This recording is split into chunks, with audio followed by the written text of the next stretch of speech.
Hey there guys, Alex here from SPP. In this quick video today I'll be walking you through the tasks feature, how you can set it up, and also how you could benefit from it within your own business. Let's get into it.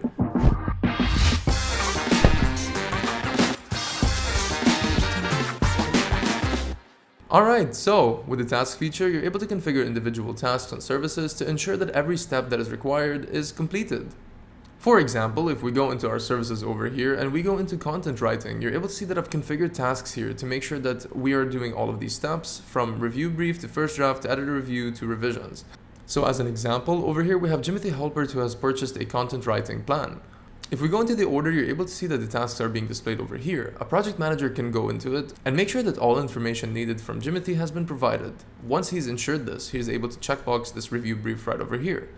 After that, he's able to assign it to one of the writers on the team, who can then sign in and see the same progress. Let's show you an example again. Here, we're signed in as Dwight. If we go into the order, you can see the task that has been previously marked as complete is still marked as complete.